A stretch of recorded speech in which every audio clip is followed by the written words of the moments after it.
చేయడానికి కూడా సిచ్యువేషన్ లేదు అని అంటే మీరు ఇంత అంటున్నారు కదా అని నేను దండం పెట్టుకున్నా అమ్మకు, ముత్యాలమ్మకు దండం పెట్టుకుంటే ఆ రోజు నువ్వు హాస్పిటల్ కి వచ్చినట్టు, నా ముందర కళ్ళ ముందర తిరిగినట్టు, థియేటర్ లో కూడా నువ్వు పోయినట్టు అనిపించింది. 10-20 నిమిషాల్లో మన్నని ఆపరేషన్ చేసిండ్రు, ముక్కులో 2 పైపులు పెట్టిరు, బయటికి ఇచ్చిండ్రు బాబుని. పింక్ కలర్ అయిన చేతులు కాళ్ళు బాబుకు.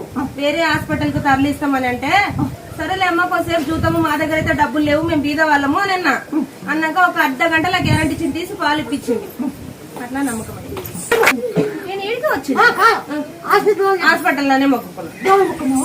అమ్మా నాకు నా మన్మడు నా కోడలు క్షేమంగా ఉండని, రెండు సేమ్ ఉంటే నీ స్థలానికి వస్తా, నేను వచ్చి బియ్యం పోసి వస్తా, ఒక 10,000 రూపాయలు వరం పెడతా నేను అనుకుని నాకు నా చేతనైనా కానీ నేను మొక్కుకున్నా. ఆ పనులను కూడా ఏం చెప్తున్నా నేను, ఆ పనులను కూడా ఏం చెప్తున్నా, మీ తిరుగుడు కూడా ఏం చెప్తున్నా. అమ్మకి చేస్తున్నావు మంచి పనులు.